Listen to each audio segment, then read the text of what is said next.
Coming up on The Correspondent, Earthwork Music headlines community concert at Ignition Music Garage.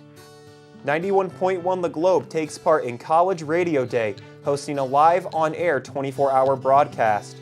The same day kicked off another big event for the college, Homecoming. Alumni and students had a full weekend of activities to choose from, celebrating the event. And Coach Scott Gloden talks to our reporter Laura about the women's soccer season. I'm Allison Prigge. And I'm Tanner Camp. You're watching The Correspondent.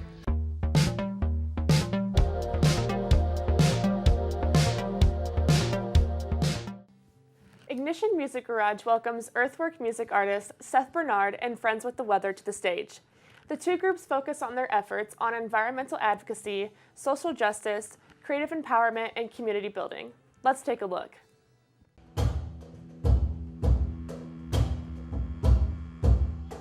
We felt like this project was a good fit to be part of the Earthwork community, partly because so many of the artists who are a part of that community are not only talented musicians, talented artists, but also very committed to community, to social justice work, to environmentalism, to things kind of that go beyond the music, and that's something that we're very committed to as well. And just a lot of really passionate, talented folks who are excited to be associated with. So my name is Seth Bernard. I started Earthwork Music as a way for a group of people to release albums and collaborate on projects related to, taking care of the earth, taking care of each other, and building community. We were young and unenrolled. Earthwork Music Collective got started in 2001 when I did the first music event at the family farm where I grew up, Earthwork Farm. So a lot of what made the collective happen was a culmination of things that had been happening at the farm through my whole life. My family was very involved in community, very involved in using music and the arts as a way to engage people of all ages in social justice work and ecological awareness. Is a lot about encouragement. It's a lot about leaving with a greater sense of possibility for how one could use their lifespan in a positive way for other people.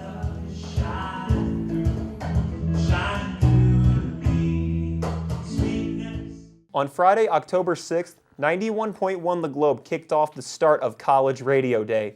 Globe students and staff gathered in the studio to announce the 24-hour on-air marathon, celebrating the event with special guest appearances, prize packages, and even an in-studio dance party. Student station managers Brad Stoltzfus and Spencer Buttermore helped plan the event, and they tell us why college radio is not only important to them, but to the community at large. My name is Brad Stoltzfus, and I'm the student station manager here at 91.1 The Globe. For College Radio Day, it's just this 24-hour live broadcast that we did. All throughout the day, we started right from 11:59, right when the clock turned midnight. We were live. It was kind of a kickoff to the school year because, we had a lot of the freshmen up here, a lot of the new people up here, and they were able to get on air during that College Radio Day. So with them being able to be on air, it kind of solidifies them kind of like, oh, hey, this is going to be fun. This is what the Globe's all about. I think the whole Globe staff benefited from College Radio Day because it was a chance for them to kind of just show who they are a little bit more with the types of music they played, with just having a little more freedom. We're up here, we can talk as long as we want, we can laugh with each other, kind of more of like a talk show feel, but at the same time just spinning non-commercial music and radio. That's what we were doing the whole day. Here at the Globe, we're so involved with different things in the community, and so that's what College Radio Day is all about, is just showing that the medium of college radio does exist and is alive and well, actually, and how much of a role it plays within a community. The Globe kind of brings it all together, and College Radio Day was kind of that step above to bring all of us together literally at one time. And it was a fun experience, and we were up here with sleeping bags and blankets and pillows and stuff, but we were having a lot of fun. That's the most I can say about it, I guess. The Globe is the signature station of the year, and this event will put them in the running for yet another recognition, the Most Spirited Award. This goes out to the College Radio Day participating station with the most spirited 24-hour marathon. So good luck to the Globe, and we hope to see that award hanging up in the station soon. College Radio Day isn't the only event that kicked off on Friday. Goshen College also hosted alumni for homecoming weekend, running from October 6th to the 8th. Graduates took part in alumni soccer games, hymn sings, and the college even rolled in the food trucks. Let's take a look at some of the highlights from the weekend. Alumni returned to Goshen to celebrate homecoming at their alma mater. Events included alumni soccer games, hymn sings, ultimate frisbee, and other outdoor activities. Homecoming was a chance for old friends to reconnect, families to meet, and for the college to show appreciation for its students, both current and past. Thanks to everyone who helped Goshen College celebrate homecoming weekend, and we hope to see you out again next year. This year, there is a new leadership program starting at Goshen College. The program is called LEAF, and it gives students the opportunity to meet new people and participate in community service work.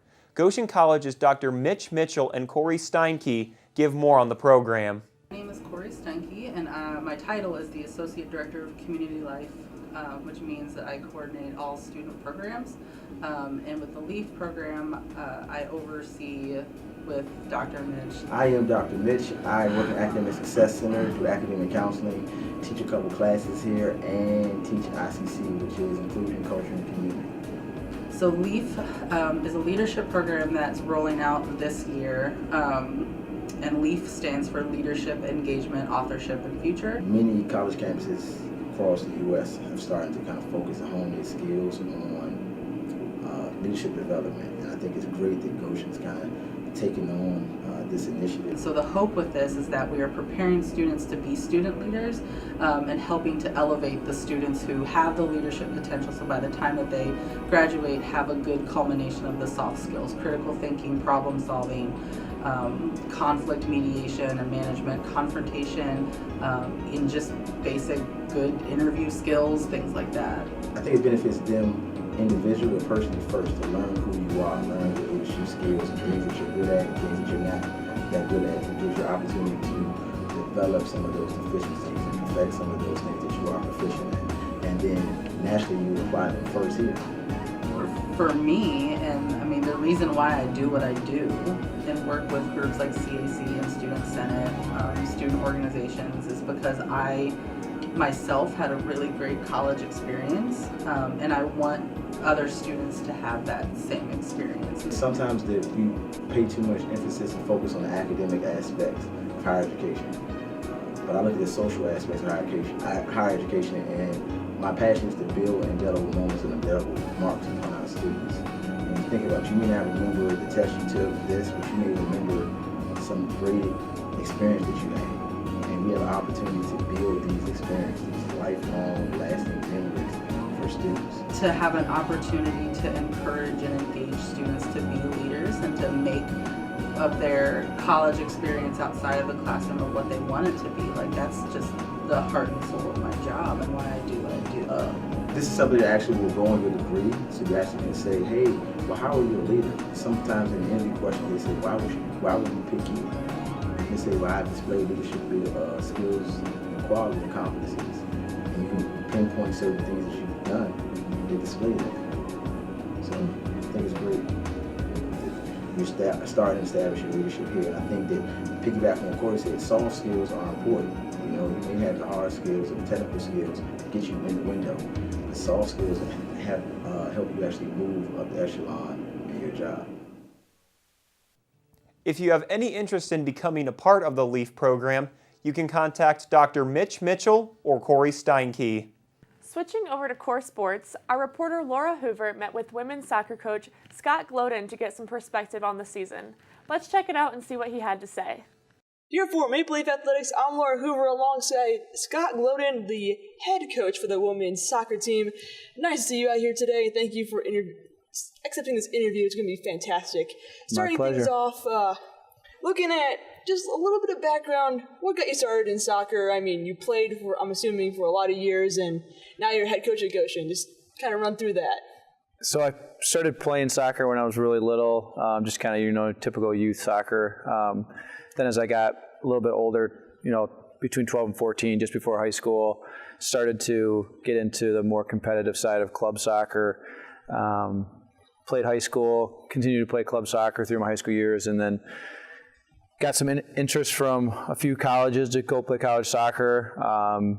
Chose to go to the University of Michigan, played soccer there. Got more into the side of the sports marketing side of things at the University of Michigan, but coaching has always been in my blood. Literally, with my father coached.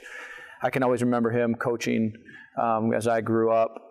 He coached football and basketball and baseball, but when myself and my sister got into soccer, then my dad got into coaching soccer as well.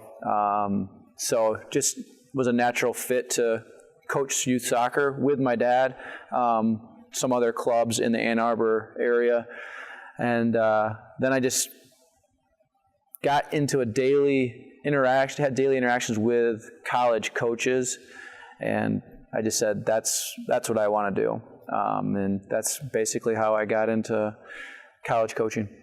Right on. And you're talking, you have people in your life who helped you throughout your coaching career. Were there any people that were role models, especially for you coming in? I know you talked a little bit about your dad, how him being a coach. Is there anyone else that just very influenced you in how you coach today? For sure, my dad is the biggest influence. Like you said, there's a picture of my dad with one of his players on my desk, just a daily reminder of what kind of person I want to be and what kind of coach I want to be. So that's my biggest influence as a coach and as a person. But I don't have necessarily a specific mentor as a coach, but I'm always looking at other coaches, what they're doing. And it can be soccer, it can be basketball, it can be baseball, it can be a male, it can be a female.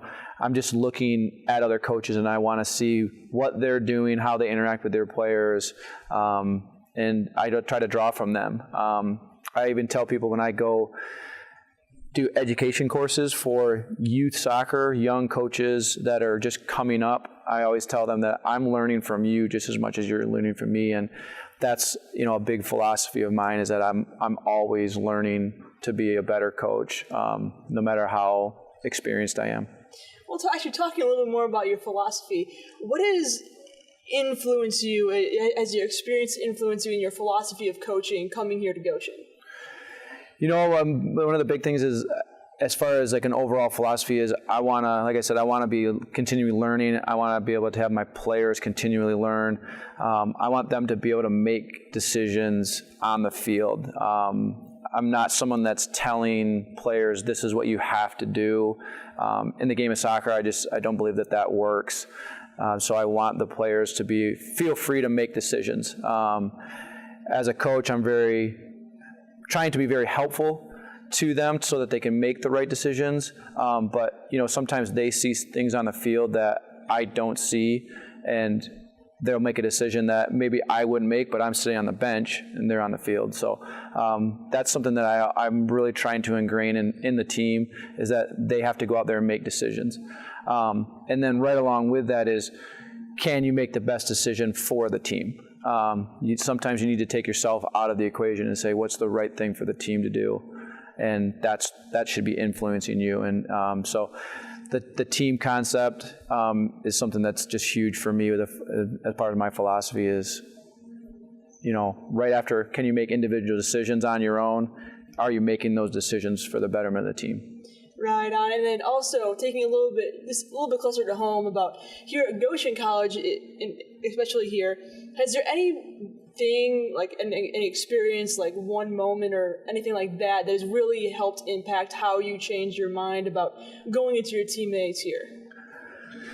I kind of like continually learning from a coaching perspective. I think that's something that's really, I look back at just my 3 years here at Goshen, and I can remember the first day the day that I got interviewed, and that impacts me now. Some of those girls that were in that interview process, what the questions that they asked and the comments that they had and the concerns over me as a coach, those things are influencing me today. And I can look at my experiences, and I always draw upon those.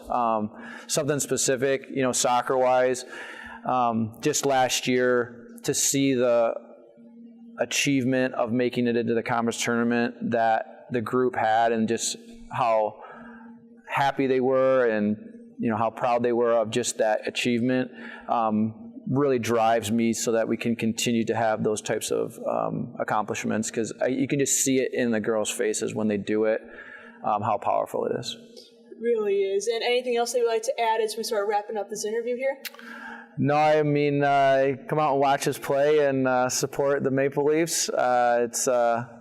It's fun to be a part of Goshen College athletics and Goshen College as a whole. Really is. Well, for Maple Leaf Athletics, I'm Lauren Hoover here with head coach Scott Glodden of the women's soccer team. Thanks so much, Laura. We hope you enjoyed your time with us here at the studio. For more content, you can subscribe to our YouTube channel or follow us on Facebook. Thanks for watching. We'll see you next time on The Correspondent.